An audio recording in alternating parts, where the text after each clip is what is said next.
Video का content Rajasthan माध्यमिक शिक्षा बोर्ड की पाठ्यपुस्तक माइक्रो और मैक्रो इकोनॉमिक्स से लिया गया है, तो आप बुक की भी हेल्प ले सकते हैं। और टॉपिक है आपका चैप्टर नंबर 4 से, जो आप पेज नंबर 32 पे थे, उसी पर कुल व्यय विधि द्वारा मांग की कीमत लोच। ये हमारा आज का टॉपिक है, तो उसको हम समझते हैं। देखिए, अभी तक आपने मांग कीमत लोच निकालने की जो दो विधियां पढ़ी हैं। पहली पढ़ी है अनुपातिक विधि, जिसमें आपने एक क्वेश्चन भी सॉल्व किया था। दूसरी पढ़ी आपने बिंदु विधि या ज्यामिति विधि। ज्यामिति विधि में मांग की कीमत लोच की 5 श्रेणियों को हमने समझा। अब ये विधि है कुल व्यय विधि। इस विधि के जो प्रतिपादन करता है वो है मार्शल। इस विधि में खासियत यह है कि यह विधि व्यय पे आधारित है, यानी एक्सपेंसेस पे आधारित है। कुल खर्च पे, कुल आउटले पे जो चेंजमेंट होता है, कुल खर्च में जो परिवर्तन होता है, उस पे आधारित है। और दूसरी इसकी खास बात यह है कि इसमें मांग की कीमत लोच की 5 श्रेणियां नहीं हैं। फिर से सुन लीजिए, मांग की कीमत लोच की इस विधि में 5 श्रेणियां नहीं हैं, 3 श्रेणियां हैं। कितनी श्रेणियां हैं? 3 श्रेणियां। तो पहली जो इसमें कीमत लोच है वो देखिए लिखा है लोचदार मांग। दूसरी जो कीमत लोच है वो है एकिक मांग, और तीसरी जो कीमत लोच है वो है बेलोचदार मांग। तो अगर आप लोचदार मांग को माप के माध्यम से समझें तो ये ED ग्रेटर देन 1, दूसरा ED इक्वल टू 1 यानी इकाई बराबर लोच, एक मांग की लोच, और तीसरी जो बेलोचदार मांग है वह आपका ED स्मॉल देन 1 या कम लोचदार, जो आप पढ़ चुके हैं 5 श्रेणियों में, वो 3 श्रेणियाँ इसमें बताई गई हैं। तो इस विधि में हमें सिर्फ 3 श्रेणियाँ या 3 प्रकार की मांग की कीमत लोच बताई गई है, जो कुल व्यय विधि द्वारा होती है। इसके लिए हम जो है कीमत के आधार पर डिसाइड करते हैं, इसके लिए हम कुल खर्च के आधार पर ये डिसाइड करते हैं, या हम खर्च के परिवर्तन का कीमत से तुलना करके ये डिसाइड करते हैं कि मांग की लोच कैसी होगी। ठीक है, फिर से सुन लीजिए, कुल खर्च के आधार पर हम ये डिसाइड करते हैं या कि मांग की कीमत लोच कैसी होगी। तो देखते हैं, पहली है लोचदार मांग। लोचदार मांग के लिए आपको ये स्लाइड देखते हैं, ये आपकी स्लाइड के ताप पर भी है। 1 नंबर पे लिखा है लोचदार मांग। यदि कीमत में थोड़ा सा कमी करने से कुल खर्च बढ़ता है, या कीमत को थोड़ा सा बढ़ाने पर, यानी प्राइस को थोड़ा सा बढ़ाने पर कुल खर्च घटता है, यानी अपोजिट होता है, तो यह मांग लोचदार कहलाती है। देखिए, इसमें अपोजिट रिलेशन हो रहा है, कीमत और खर्चे में अपोजिट रिलेशन हो रहा है। फिर से सुनिए, कीमत और खर्चे में, कुल खर्चे में अपोजिट यानी कि जो विपरीत संबंध हो रहा है, इसलिए यह लोचदार मांग है।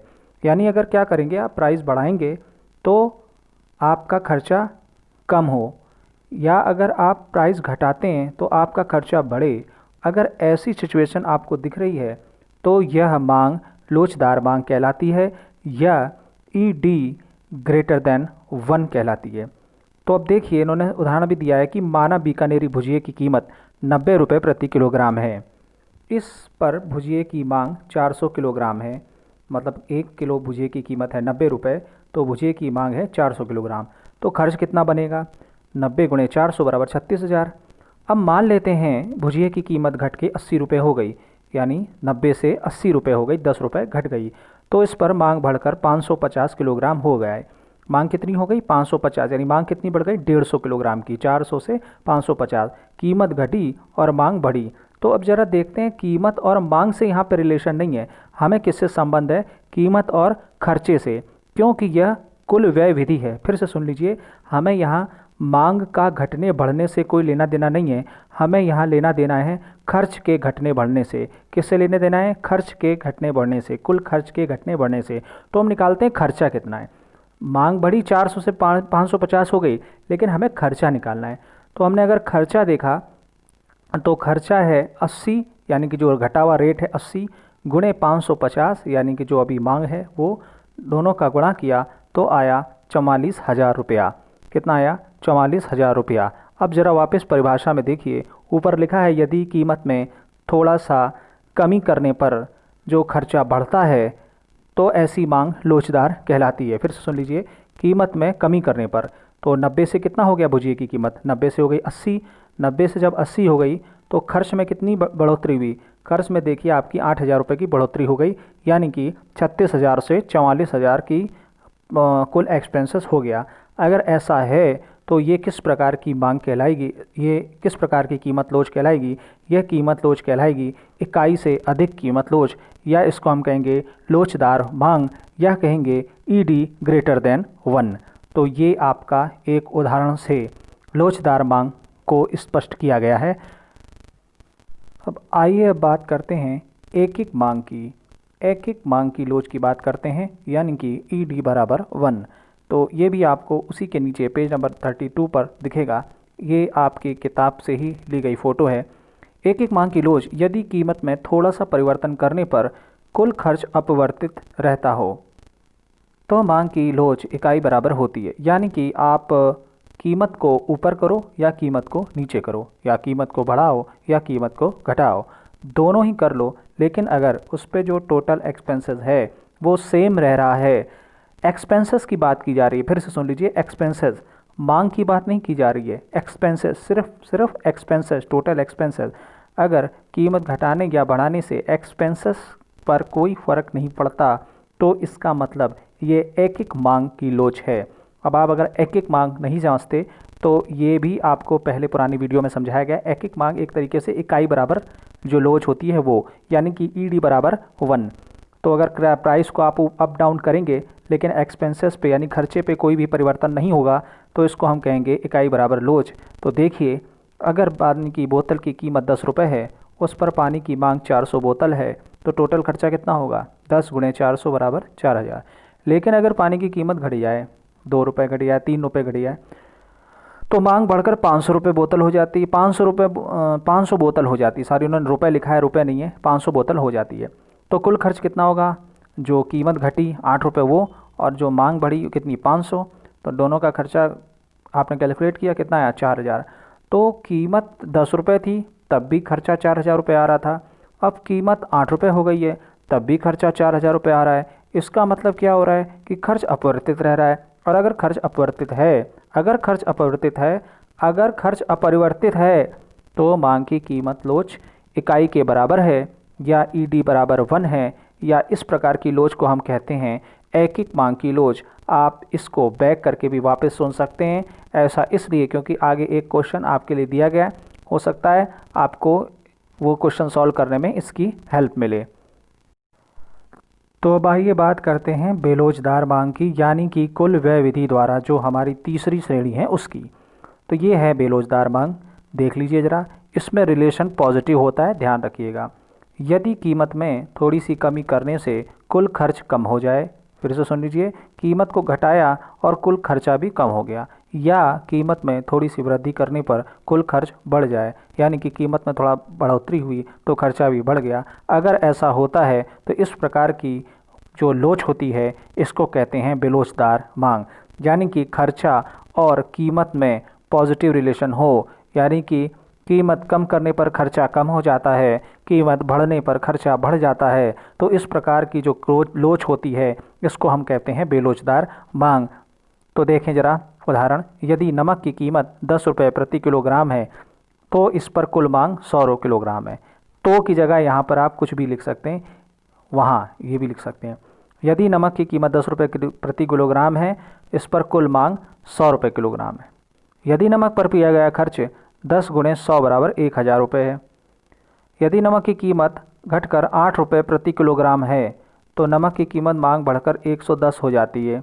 कितनी बढ़ जाती है, 110। हमें यहाँ मांग से कोई लेना देना नहीं, हमें खर्चे से लेना देना है। तो नमक पर किया गया खर्च कितना होगा, कीमत कितनी घटी 8, मतलब कीमत घट के कितनी हुई 8, और मांग कितनी बढ़ी 100 से 110 हो गई, तो हमने खर्चा निकाला कितना हो गया 880। तो मांग की जो कीमत लोच है वो इकाई से कम है। क्यों कम है, क्योंकि देखिए 10 रुपये जब किलोग्राम था तो खर्चा कितना बन रहा था 1,000 रुपये। अब प्राइस घटा, क्या हुआ, प्राइस घटा, क्या हुआ, प्राइस घटा। जब प्राइस घटा तो हमारा खर्चा क्या हो गया, घट गया, खर्चा क्या हो गया, घट गया। यानी कि हमारा प्राइस घटने पर खर्चा भी घट गया। और ऊपर परिभाषा के दिए या समझाया क्या गया, यही समझाया गया है कि अगर आप जो कीमत को कम करोगे और अगर ऐसा करने से कुल खर्च भी कम हो जाए तो ऐसी प्रकार की जो लोच होगी वो बेलोचदार है। यानी कि यहाँ पर जब कीमत 10 रुपये थी तो खर्चा 1000 रुपये था, कीमत 8 रुपये हुई तो खर्चा 880 रुपये हो गया। इसका मतलब कीमत घटने के साथ साथ आपका जो खर्च है वो भी घट रहा है। अतः ये किस प्रकार की मांग है, यह आपकी बेलोचदार लोच है, या इसको हम ईडी स्मॉल देन 1 भी कहते हैं, या हम इसे इकाई से कम लोचदार कहते हैं, या इसे हम इकाई से कम लोचदार कहते हैं। तो आपने यहाँ पर ये तीनों प्रकार की मांग की लोच समझ ली। अब ज़रा हम इसकी एक प्रॉब्लम समझते हैं। क्यों यह कुल व्यय विधि की क्या कहते हैं कि जो लोच नापने की विधि है इसमें प्रॉब्लम क्या है। तो देखिए ऊपर से चौथी लाइन, इस विधि की सबसे बड़ी सीमा यही है कि इससे हम यह पता लगा सकते हैं कि लोच 1 से ज़्यादा है, 1 से कम है या 1 के बराबर है। लोच का सही मापन इस विधि द्वारा संभव नहीं है, यानी कि शून्य लोच नहीं पता पड़ती, अनंत लोच नहीं पता पड़ती, सिर्फ 3 कैटेगरी की लोच इसमें पता पड़ती है। तो ये इसकी सीमा थी। अब हम आते हैं अपने क्वेश्चन पर जो आपके किताब में पेज नंबर 33 पर दिया है आपके लेफ़्ट साइड में, तो आप देखें उसे। तो ये आपका संख्यात्मक प्रश्न है, जब किसी वस्तु की कीमत 11 रुपये प्रति इकाई है तब उपभोक्ता उसकी 8 इकाई खरीदता है, यानी कि मांग 8 इकाई है। कीमत घटकर 8 रुपये प्रति इकाई हो जाती है तब वह उसकी 11 इकाई खरीदता है। यहाँ पे हमारी कीमत घट रही है। कुल खर्च विधि से मांग की लोच ज्ञात करिए। तो जैसा कि आपको अभी तक पता चल गया होगा कि इस प्रकार की जो लोच है कुल व्यय विधि द्वारा, इसमें हम खर्च निकालते हैं। मांग से हमें कोई लेना देना नहीं है, हम खर्च निकालते हैं। तो आइए अब देखते हैं खर्च हमने कैसे निकाला। प्राइस पहले था 11 रुपये, तब डिमांड थी 8, तो टोटल खर्चा कितना बना 11 गुणे 8, 11 इंटू 8 इक्वल टू 88 रुपीज़।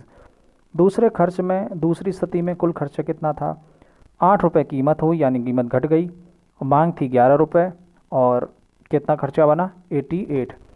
अब ज़रा आपने ध्यान से पीछे बैक करके वीडियो सुन लीजिए, या अगर समझ में आया हो तो आप इजीली बता सकते हैं। वो यह कि कीमत बदलने पर खर्च में कोई परिवर्तन नहीं होता। फिर से सुन लीजिए, कीमत बदलने पर यानी कीमत ऊपर नीचे होने पर खर्च में कोई परिवर्तन नहीं होता। अतः यह जो मांग की लोच है यह है इकाई बराबर लोच, या एकिक लोच, या एकिक मांग लोच। फिर से सुन लीजिए, कीमत में उतार चढ़ाव नहीं होने पर, कीमत में उतार चढ़ाव होने पर जो आपका खर्च है उसमें कोई परिवर्तन नहीं हो रहा। आपको दिखाई दे रहा है कुल खर्च था 11, कुल कीमत थी 11, उसके बाद में जो कीमत थी वो घट गई 8 हो गई, लेकिन खर्चा क्या है सेम है, खर्चा अभी भी सेम है। जब खर्चा सेम है तो ये एकिक मांग जो है उसके कंडीशन को फॉलो करता है, उसके जो शर्त है उसको पूरा करता है। अतः ये जो आपकी मांग की लोच है या एकिक मांग लोच कहलाएगी, या इकाई बराबर लोच कहलाएगी, या ईडी बराबर 1 कहलाएगी। यहाँ पे मैंने ईडी बराबर 1 नीचे से एक्स्ट्रा में लिख भी दिया है। अब इस आप नेक्स्ट स्लाइड पे आते हैं तो ये देखिए इसमें 2 क्वेश्चन दिए गए हैं, एक क्वेश्चन और दूसरा क्वेश्चन। इसमें लिखा है कि निम्नलिखित स्थितियों में कुल व्यय विधि का प्रयोग करते हुए मांग की कीमत लोच आकलन कीजिए। इस बॉक्स के अंदर 2 क्वेश्चन हैं। तो अगर आपको 2 क्वेश्चन नहीं समझ में आ रहे तो मैंने साइड में ऊपर वाले के लिए ईडी क्या होगी बताइए, और नीचे वाले के लिए ईडी क्या होगी बताइए। ये दोनों ही आपको वीडियो को समझ करके बताना है कि ईडी क्या होगी और कैसे आया ये भी डिस्क्राइब करना है। तो ये क्वेश्चन आपको हेल्प करेगा कि कुल व्यय विधि द्वारा हम कैसे मांग की कीमत लोच निकालते हैं। फिर से सुन लीजिए, ये 2 क्वेश्चन आपको हेल्प करेंगे कि कुल व्यय विधि द्वारा हम मांग को कैसे निकालते हैं। एक बार प्रैक्टिस आपकी हो जाएगी। इसमें आपको बताना है कि ये ईडी बराबर एकिक लोच है, या ईडी बेलोचदार है, या ईडी लोचदार है। और ये आपको पता पड़ेगा जब आप अच्छे से इन परिभाषाओं को समझ चुके होंगे। अगर खर्चों में कोई परिवर्तन नहीं हो रहा है कीमत के परिवर्तन होने पर तो ये एकिक होगी, अगर खर्चे बढ़ रहे हैं कीमत बढ़ने पर या खर्चे घट रहे हैं कीमत घटने पर तो ये बेलोचदार होगी। अगर खर्चे बढ़ते हैं और कीमत घटती है तो ये आपकी होगी लोचदार। तो यहाँ पर आपको ये क्वेश्चन, दोनों क्वेश्चन सॉल्व करके बता देने हैं। तो ये वीडियो का टॉपिक यहाँ पे कंप्लीट होता है। आई होप आपको वीडियो समझ में आया होगा। अगर कोई प्रॉब्लम है तो आप व्हाट्सएप पे पूछ सकते हैं। Thanks for watching.